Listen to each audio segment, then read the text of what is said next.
Welcome everybody to another edition of TalkingWithHeroes.com talk show program. I am Bob Calvert, your host, and Ron Link, retired Army Ranger, behind the camera. And also our online news site, www.thankyouforyourservice.us. And thanks to Embry-Riddle Aeronautical University, embryriddle.edu, and Mark Leiden with DoThisGetHired.com, who introduced us to Embry-Riddle. They have made this trip possible, and we really appreciate that. And of course, most of you know by now, we've been in Iraq for a little while now. Late last night, we went on a convoy. Another one, we've been doing about 2 a day now lately. And this one was really unique. We got to ride in the brand new MRAPs, and really large, very high tech, and kind of neat. We really enjoyed the trip. And we're here outside of Najaf, Iraq right now, and we're here at Contingency Operating Station Endeavor, or COS Endeavor. And actually I'm at a location where my good friend just left, Dr. Leo. We just missed him by 1 day. Some of you may remember me and Doc getting together in Baghdad back in 2007. He did a great job out here. We're glad to hear he's heading home. And we're with Mad Dog Company, 3rd Squadron, 3 ACR out of Fort Hood. And as they told me in the beginning, the only tank company in the squadron, except they don't have tanks here. So I have 3 gentlemen here we're going to hear from. And what I'm going to do is ask you all to share a little bit about, first, who you are, how long you've served, and where you're from. My name is Specialist Jonathan Francois. I've served war 3 years now, first deployment, and I'm from a little island in the Caribbean called St Lucia. And you were surprised when we heard of it, right? Yes. Matter of fact, Ron's been there. Yeah, Ron has been there. Yeah. Specialist Caleb Roseberry. This is my 5th year to serve and second deployment, and I'm from Alvarado, Texas. Go Indians. Pass it back. And then Specialist Joshua Chalker. Served now for 7 years, 3rd deployment, all with 3rd ACR. Okay, why don't you start down there and share a little bit about your time here, but also if you could reflect a little bit on your other deployments, and just share with the people back home the differences, because we're trying to get the message back home. There's been a lot of progress here, so if you can kind of help with that.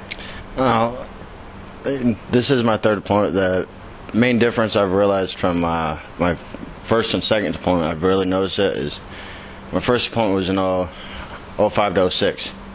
And there was a lot of movement on our part, constantly rolling, constantly having to provide security, and do a lot more police action than my 2nd deployment. Was less mission, less war in charge, listen to us. There's more start setting up for the phase we're in now, which is advise and assist, where they're in charge. We just follow, pretty much, and we assist them in whichever means we can. So, just watching it, just realizing, watching the overview, just looking back, reflecting on it, it's been a lot. But, like anything, we're not out of the woods on this yet, so. Is this your first? This is your first deployment in Najaf, right? That is correct. This is my first one to Najaf. My first one was in southern Baghdad. My second was in Talafar, Iraq. So, I've been 3 different locations. So, it's diverse, especially in the culture in each one. And I think overall is this one. I think I like it the most because the group of guys I'm with. It's all about the person who you're with, because they're a family. Everything you do, they do, or you do, and they gotta deal with you doing it. So. What do you do? Do you go out on missions, or? I'm one of the finer gentlemen that don't really go out. I stay here and fix what they break. Okay. So. Maintenance. Correct. Okay. What about care packages? Are you getting them? What does it mean to you? Any organizations? It's like Angel Soldiers, Adopt a Platoon, and there's a couple more. I forgot the names of. My wife would know more about them than I do. She's the one that set it up, and they mean a world, especially for some of the single soldiers that don't really get mail from their significant others, stuff like that. It means the world, just to the basic hygiene stuff. So not everyone in Iraq you have an opportunity to go out and buy what you need. So you kind of rely on it, but it's a help because you realize there's people out there that do care about you, that you are over here, you are doing stuff. You're taking a year out of your life pretty much to help people that, who knows, in 20 years they could be just like us. So we just put a stoppage on our lives, our families, to come over here and do what we think is right. So. Okay. Would you like to give a shout out to some family and friends back home? Just look at the camera. I just want to say I love my wife, Caleb Chalker, and my 2-year-old son, Aiden Chalker. Okay. Pass it over. Ooh. Okay. Sweet. Rock and roll. Okay. Why don't you share a little bit about what you do, and this is your first deployment? Second deployment, sir. Okay. Same thing. If you could talk about comparing the last deployment, this deployment, maybe the differences you see in the Iraqis, taking charge and Well, last deployment we were up in North Iraq and stuff, and we had a lot of issues with insurgents actually engaging the population and stuff like that. And actually, we fought alongside the IA. I was a Humvee gunner and occasionally a dismount, but fighting alongside the IA, doing raids with them and stuff, showing them how to do it, and they excelled at it and stuff. And it was kind of nice to come down here and see, like, hey, we're just here to make sure that they're okay. We're not really taking a spearhead into this anymore, And it was nice to see that people were progressing. There was, there's colleges, there's schools, there's clinics and all that. Definitely a lot more electricity, running water and stuff like that. People are able to move more freely around without fear of things. So, yeah, definitely. So you've seen a lot of progress. Yes, over time. Since last time, yes. Okay. Earlier you were mentioning about care packages and all that. I was curious, do you all have a PX here? Negative, we don't. So it's like the care packages are almost like your PX. Has saved me many a times. Yeah. Okay, we'll talk about the care packages and any particular organizations you might want to thank. Well, of course, I got a care package from Soldiers Angels, and I still have the coffee mug that they send me, and I use it daily, and it's very nice. And I'm always getting kicked out of the talk for drinking all the coffee. But and then Adopt a Platoon. Thankfully, I got picked up by some people that are from Texas. And so it was kind of nice, and be able to communicate back and forth with them and all that. And of course, my church kids, there's too many of them to name, but they send me letters all the time, and I'll tell you, it's there. You can send an email, you can send something over Facebook, but to be actually holding something that somebody has written to you just means it'll take your day from being the worst day ever to I'm good. So. Yeah. Thank you for sharing that. Why don't you also give a shout out to some family and friends back home? Well, of course, you got to do the normal, hi, Mom and Dad. But, of course, my parents, always calling them at 2 o'clock in the morning because that's the only time I got and stuff. But then I got to give a great shout out to my church youth kids, Nathan and Christina. I can't wait to get back. It'll be a couple more days from there yelling at them again. And then the Cornerstone at UTA in Arlington. You guys can't wait to get back and see the great things God is going to be doing with us and stuff. And my cousins, my family, and of course, a very special shout out to Specialist Charlie Lemon, who's in BAMC right now in San Antonio and stuff. He was wounded about a month and a half now and stuff. And then, of course, to our good little skinny little white buddy, frickin' Matthew England. You're in God's hands right now. So. Yeah. Okay, this is your first deployment? Yes, it is my first deployment. Okay, and what do you do?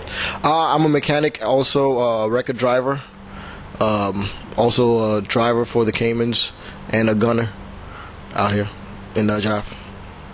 Okay, and talk about your experience out here. Maybe, we haven't talked much about this, but talk about the heat. Because you guys, you have the heat to deal with, you got the hours you work. I mean, it's not like you're out here 9 to 5.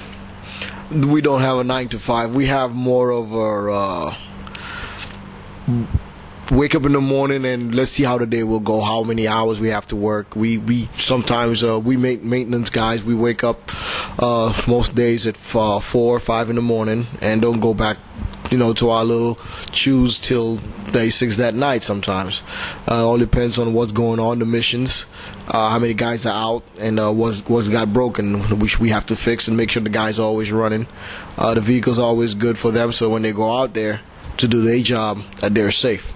And that's our job, so we have to make sure that they're safe, so that we're safe sleeping. It's just what we have to do every day. It's very hot sometimes, 115, 20, 25 and up, but we drink a lot of water and and stay hydrated all the time. So we keeping strong. You said chew. I know what it is, but people back not home will know what that is. A chew is simply a little hut, a little room where you stay 2 men sometimes. Just all it is. You don't have your own chew. You don't No. go by yourself. No, we don't. We don't. And it's like that's how it is for a year. Yes, that's how it is. You live with 3 other guys or 4 other guys for 1 year. Suck it up. It's just what we have to do out here to keep the folks back home safe. That's what we have to do. Good. I think it's important for people who don't really know anybody in the military just to kind of get a little feel for, what you do here, how you live, and it's not a party out here, that's for sure. Oh no, it's not. It's not a party out here. We wish it was, but no, it's not. It's what we have to do every day. Just keep our folks safe. Okay. Why don't you also talk about care packages or letters? Care packages. They're awesome. I love getting them because sometimes we don't have a PX on us little cost that we have, but when the care packages do come, we get the supplies that we actually want and actually we need. Toiletries, snacks, which sometimes you need some snacks sometimes. So yeah, we get a lot of snacks, which helps us out. We pass it around. We feel good. We feel like people out back home have love, and they show their love by giving us care packages. Soldiers Angels is one of them, and we love getting the packages from them. The individuals who adopt the soldiers also. I have this family, the Miller family from Illinois, Ron Miller and his wife Sydney. I speak to them on Facebook, and they're really, really great. So we send pictures back and forth, and you would not imagine how much people who just love being, helping a soldier out, seeing, helping you, talking to you, telling you how things are going back home, giving you, uplifting news. So it's just really good to have people out there back home giving us packages. I know it's hard sometimes because I know the economy is rough, but it's really, really good for us. So people listening right now, if you're not having adopted a soldier or somebody that's deploying, you can do that too, right? Yes. Contact one of these groups you mentioned, Adopt a Platoon, Adopt a Soldier, Soldiers Angels. You can find them on the internet. Yes, it's really good. You adopt a soldier, help them out. Just give them little letters, tell them how grateful you are of what they're doing for the country. It's really, really good to have soldiers because it lifts us up. It makes us feel good. At the end of the day, it makes us feel good that what we're doing here in Iraq is worth something. I'd like to shout out to my kids, Sydney and Paige in Texas, my wife Angel, my mom and family in New York, my wife's family, and also my family in Florida, and my big family back home in St Lucia. I love y'all. I miss y'all. Great. Well, thank you for your service to our country. I want to thank you very much. Thank you very much, sir. Thank you. Be safe.